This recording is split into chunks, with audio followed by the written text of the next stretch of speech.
Bonjour, merci, dass der Astrid Lulling TV am Doc-Kanal guckt. War das mam Euro lass? Verleierten nach weiterer Wert gegenüber dem Dollar, als die Situation an Griechenland eng Gefahr für den Wert vom Euro. Was geschieht an Europa, am Europagruppe, am Eurogruppe, für das Problem an den Griff zu kriegen? Das sind Fragen, die ihr alle gut stellt, weil schließlich geht es den Wert von ihrem Geld. An der Vergangenheit, als oft argumentiert, ging der Euro wird zu stark, vis-à-vis vom Dollar, aber besonders auch vis-à-vis von der chinesischen Währung. Chinesen, die ja mit ihren Exporten zu schaffen machen, eine billige Währung, Dumpinglohn, kein soziales Netz aus China, das schafft Probleme, besonders auch durch die Lokalisation von Industriebetrieben, die bei uns zumachen. Für Robert Frohen Zentren und noch zu suchen, was am Europäischen Parlament an diesem Zusammenhang geschieht ist oder lass habe ich bei mir am Studio mein saarländisch-griechischer Kollege Giorgos Chatzimarkakis von der FDP, den aufgrund von seiner griechischen Aufstammung natürlich besonders interessant ist, für über dieses Problem mit mir zu schwätzen. Hier nur doch zu Lützburg gelebt, versteht, schwätzt, auch ein bisschen Eisspruch, wir werden ein Gespräch, aber auf Deutsch für Ihren Danke, Schatzi, da das Doofkürzung von seinem griechischen Namen hat nichts mit dieser Beziehung zu tun. Schatzi, danke, dass du bereit warst, mit mir über dieses Thema zu diskutieren, zur Lage in Griechenland. Ist es so, in der Bild-Zeitung steht, heute machen die Griechen den Euro kaputt.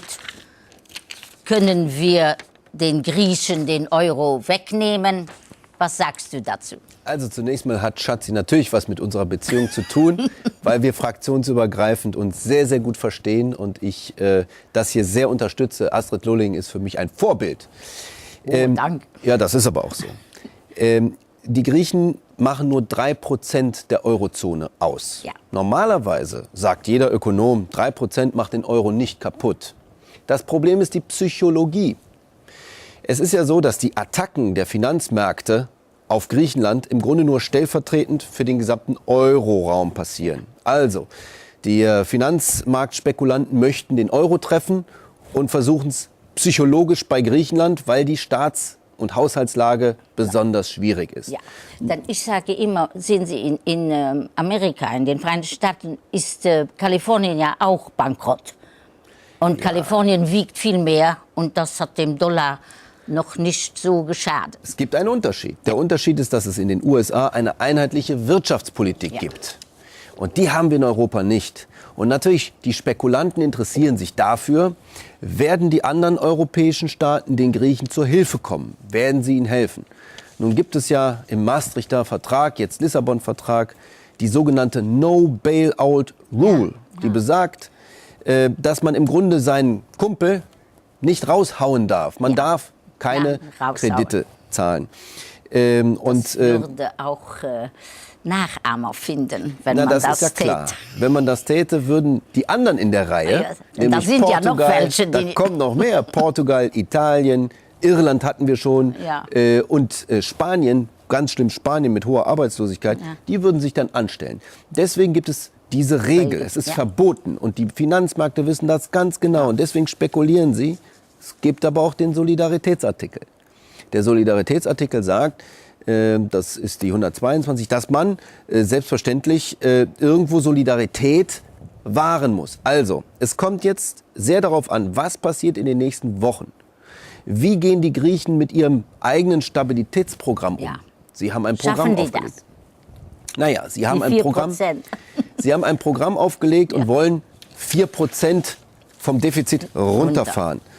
Sie müssen Steuern erhöhen. Das schaffen Sie. Auf Tabak und auf Benzin Steuern zu erhöhen, das schafft man schon.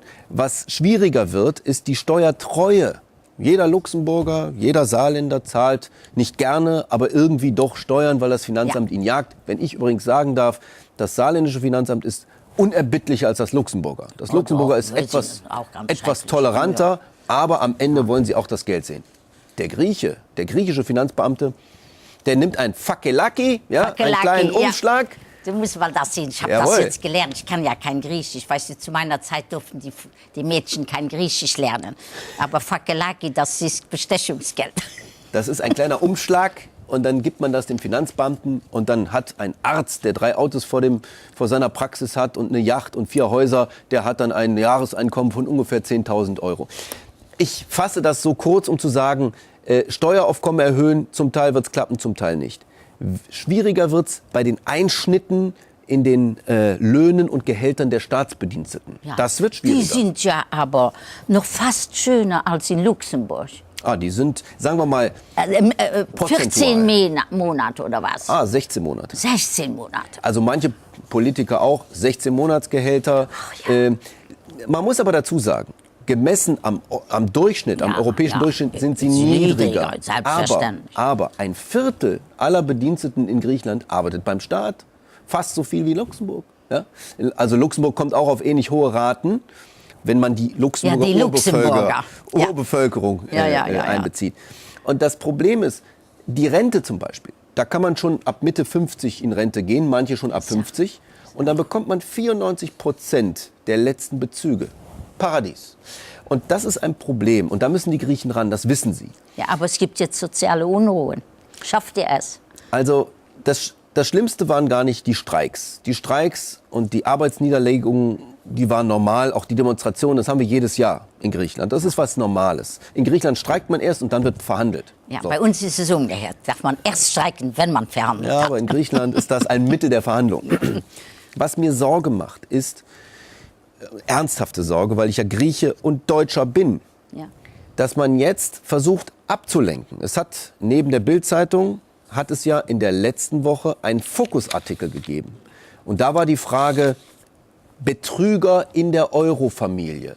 Und das Wort Betrüger und das Münzen des Wortes Betrüger auf die gesamte Bevölkerung, das hat in Griechenland, das hat nicht nur wehgetan, sondern das hat zu Demonstrationen geführt, hohe Wellen geschlagen. Und jetzt ist plötzlich, sind die Deutschen schuld aus griechischer Sicht. Es mag ja sein, dass wir Fehler gemacht haben. Wir haben Fehler gemacht. Ja, also ein Fehler war, dass man viel zu lange gewartet hat, bevor man eingeschritten ist.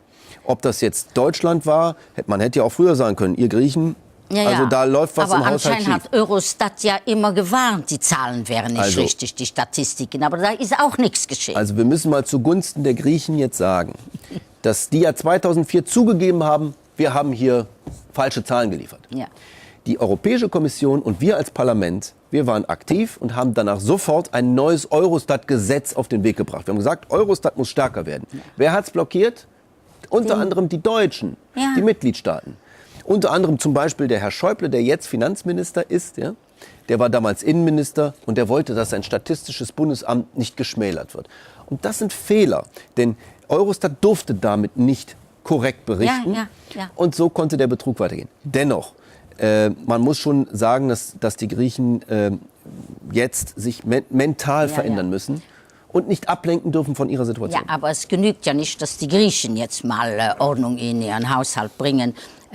Es kann ja auch nicht so weitergehen, auch mit der Eurogruppe. Es geht ja nicht, dass wir ein gemeinsames Geld haben und wir haben nicht mal eine koordinierte Wirtschaftspolitik. Jetzt hat der französische Ex-Premierminister Balladur, der hat letzte Woche vorgeschlagen, dass die Eurogruppe, die ja unser Jean-Claude Juncker präsidiert, die nationalen Staatshaushalte der Mitgliedstaaten im Vorfeld genehmigen sollte, damit eine reelle Koordinierung stattfindet. Was hältst du davon? Glaubst du, dass die Angela Merkel sowas zulassen würde? Also ich finde den Vorschlag interessant und im Grunde zieht er ja auch schon, wenn man auf Griechenland münzt.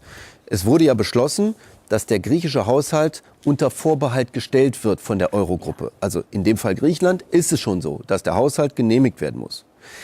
Und ich glaube, Balladur hat in den Fällen recht, wo Mitgliedsländer notorisch verstoßen gegen die Euro-Regeln. Wir haben Regeln aufgestellt und es gibt Länder, die verstoßen dagegen. Das kann auch mal Deutschland sein. Oh, das kann sogar Luxemburg sein. Schwieriger, aber Luxemburg ist bisher der Musterknabe. Wir sind auch nicht gerade. Aber das ist im Moment Griechenland, das könnte Spanien sein und da bin ich dafür, dass man striktere Kontrollen einführt. Ich sage auch warum. Wir können keine gemeinsame Währung auf Dauer haben, ohne unsere Wirtschaftspolitiken und auch die Haushaltspolitik stärker miteinander abzustimmen. Ja. Es wird nicht gehen. Es haben sich viele Länder dagegen gewehrt, ja. Auch Deutschland. Und ich glaube, wir kriegen das nicht hin. Es wird natürlich irgendwann zugunsten der wirtschaftlich Starken. Also Luxemburg hat dann viel zu sagen. Jean-Claude Juncker ist ja auch eine ganz führende Figur in diesem Feld. Und er soll es auch bleiben. Und ich freue mich im Übrigen, dass er jetzt endlich auch ein neues Thema angesprochen hat, nämlich, dass wir gegen die Bankspielereien, da passieren ja auch viele Spielereien, die Angriffe, Spekulationen, das sind ja wenn wir die nicht in den Griff bekommen, die Spekulationen gegen den Euro, wie auch die Spekulationen gegen Sterling und so weiter. Aber ja, wir sind am Ende unserer Zeit angelangt. Schatzi, vielen Dank, dass du da warst.